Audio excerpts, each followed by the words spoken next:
And frankly, we'd like to know a little bit about John Thompson. Because all we know is that you're one whale of a baseball player, but tell us how you got started. Well, it got started by an argument, believe it or not. I was in high school at the time, and I think Lyle Parkhurst was the one that brought the argument up. As he would. He's not here to defend. Yeah, well, he would be when I tell you how often he hit me. I mean, with a baseball. We played down in, which is Russ Dietrich Stadium now, but it was College Stadium then. And I came up to bat, and I don't know whether the ball got away from him or he actually threw at me, but anyhow, I got hit in the shoulder. So I took first base and promptly stole second.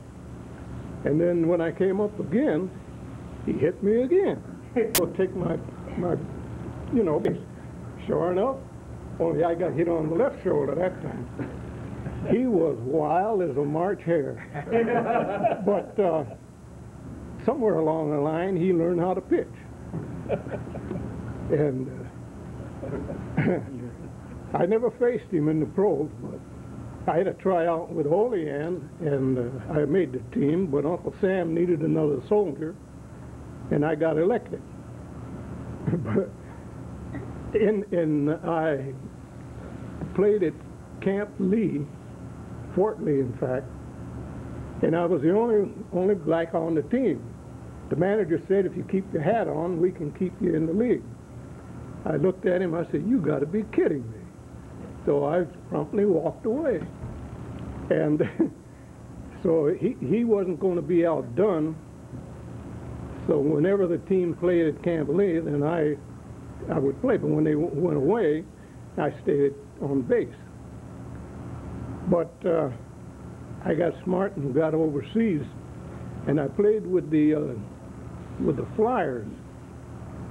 And the only amateur on the team, the rest were pros. And we had one guy, was Bob Porterfield, who later pitched for the Boston Red Sox. And that's how I got on the team, but the only reason I got to play was because center fielder broke his leg. So I got to play, and I must have done all right because I kept playing. After leaving there and coming back home, I started playing with the Jamestown Monarchs. Well, they were about ready to fold anyhow. So we played in the City League. And we played in a tournament down in Bradford. John, the Jamestown Monarchs, was that an all-black team? That's all black. It was all-black team, yes. And we played down in Bradford in a tournament, some kind of a tournament. And I was doing pretty good, and so after the game was over, this guy comes into the clubhouse, into the locker room, wanted to know had I ever wanted to play professional baseball. I said, yeah, that's every kid's dream. But I forgot all about it and come on home. 2 days later, the guy phoned, and my dad answered it, and so he come and asked me, and he says, do you know a Cy Furman? I said, who? He said, a Cy Furman. I said, no, why? He said, well, he seems to know you, so he's coming by the house tonight, and he wants to talk to you. You told me the other day that you'd like to play baseball. I said, yeah, that's the whole dream. So they signed me with Olean. I made that team, but only I was prone to be hurt.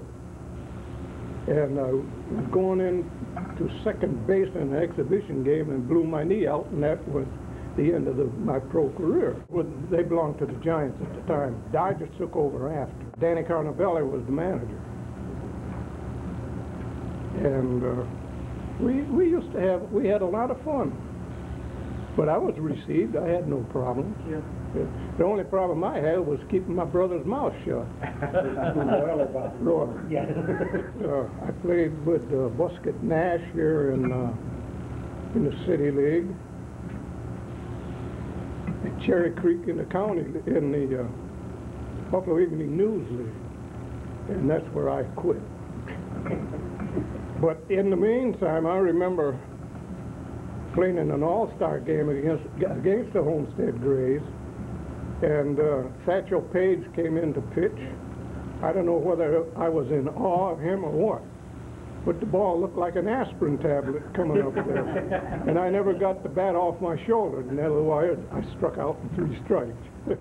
How did I get invited? Because I played in an all-star game against them. And they had a pitcher named Bobby Brown, I think his name. I knew his last name was Brown anyhow. And so I hit a double off of him the first time I was up. So then he came inside and I put the ball over first base. And so after that, I got more balls thrown at me than I was able to swing at. And then I was invited to play with them. But that never materialized. Would Josh Gibson been with him at that time? Yeah, he was catching. No kidding.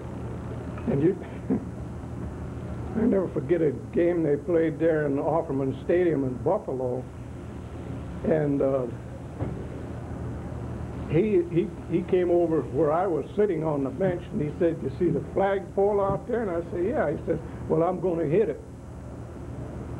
Well, he didn't hit the flagpole, but he put the ball out on Woodlawn Avenue, completely out of the stadium.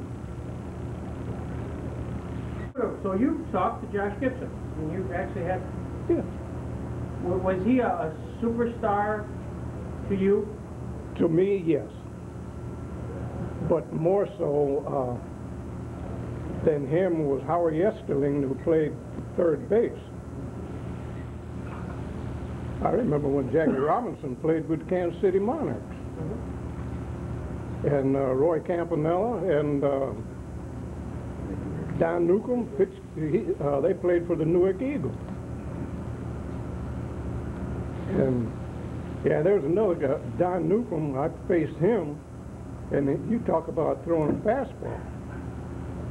You heard it, you saw it, and then you heard it in the catcher's glove. Paige and Newcomb were just sort of, it wasn't they were even. They were even. Only thing of it is, Satchel Paige would spot his ball, and you didn't know where it was going to end up. It would be across the plate. You might not hit it, but the ball would be there. Yeah. And Newcomb, he would be all over the place. Yeah. But those were the 2 toughest pitchers you... Okay. Tell me about the Monarchs themselves as a team. That was a city league? Yeah. City league? At that time, were you received as a practice as a team when you guys played the... Oh, yeah, yeah. And there was no issues there? No, none whatsoever. Yeah. But we not only played in Jamestown, we played all around the county. You did a lot of traveling? Yeah. And I remember, I think it was Bob Franks was one of the pitchers, and he was supposed to pitch, this was down in Warren. And he come in, and he was quite inebriated, and he couldn't see where home plate was, and so we got another fellow, Arthur Lipsy. He was the other pitcher, so he just come in and took over, and he pitched a decent game. But Bob Franks was known to tip the bottle all the time. Yeah, it was Bob Franks, Dick Lattimore, Percy Griffin, Lester Peach. Andy Anderson? The 2 Andersons on the... You know, you mean the 2, Jackson. George and Andy Jackson, yeah. Played for the Celeron team. In center field, there was a great big oak tree. Okay. And as I said before, I was prone to injury, and you know who ran into it. But, yeah, I played quite a few games there. Well, I know in left field was close to the lake.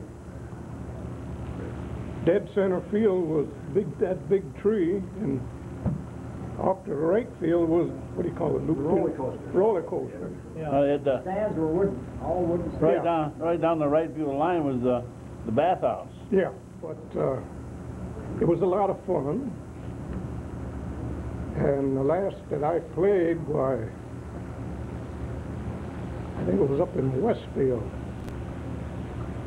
And I was rounding first, and my knee gave out again. I crawled off back to first base, took my shoes off, and threw the glove away, and I haven't been on a diamond since. Absolutely terrific. It brings back an awful lot of memories.